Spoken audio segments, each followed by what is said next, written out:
Hello again, this is Doug, the 2-Minute Gardener, and today we're going to talk about terracing a hillside. There's lots of different ways to terrace a hillside, different materials. You can use block with a facade, you can use Keystone like this Country Manor stacked Keystone, or you can just use a regular stucco facade on the CMU block again. So what we're going to look at is a hill that was terraced with a Belgard Highland Keystone that is stacked, meaning it's not mortared together. So here you have the original hill covered with weeds and all kinds of dead vegetation. First part of terracing this, of course, is to scrape all the vegetation and start carving out the various plateau areas. Now, whenever I terrace a hill, I want to try to separate all the walls by about 7 feet from the front of the first wall to the front of the next wall.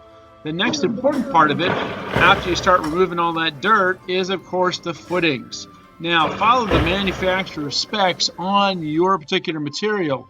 Some Keystone, you can just use regular gravel footings depending on the weight of the block and the height of the wall. Other Keystone, you do have to use a concrete footing with a rebar reinforcement. So it's important that you follow the manufacturer's suggestions with your particular wall. Also, keep in mind that in certain parts of where you live, there may be permitting requirements if the wall goes above 3 feet. So make sure you're aware of all the codes and specs for building your wall. So this particular wall, the bottom one had to be permitted and was done a couple years before I came onto this project. We did the next 3 walls. Now, as you can see here, we had gravel footing on this wall. It was a 3-foot stacked Keystone wall. The other important part about doing these Keystones is to make sure you have good drainage behind the wall. Note all the pipes we've set up on this wall, and they have this special atrium drain so that when water gets to the flat part, it goes into the drain, which daylights to a drain that goes out to the street. The reason this is important is you don't want a lot of rainfall building up behind the wall, which could cause the wall to fail. So make sure you install drains behind those retaining walls. And again, I like to separate my Keystone stacked walls by about 7 feet. Again, this material here is Belgard's Highland Keystone.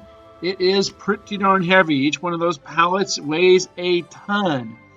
So here is basically the terracing has been finished. The guys have hauled it all up there. There was a total of 2 walls that were added so the client could get to the top of the hill and enjoy this amazing view of the hillside surrounding Poway and Rancho Bernardo. And then as the wall was finished, we went back and added some decomposed granite for the seating areas. So what they wanted to terrace this wall for wasn't to plant in those 2 areas. It was to add a lot of furniture so they could really enjoy the view. And then above the final wall, they are going to really enjoy their California native garden. We planted about 14 different natives that once they're established are going to need very little water and very little maintenance and have blooms all different times of the year. Things like sages, cotoneaster, ceanothus, toyon, lemonade berry.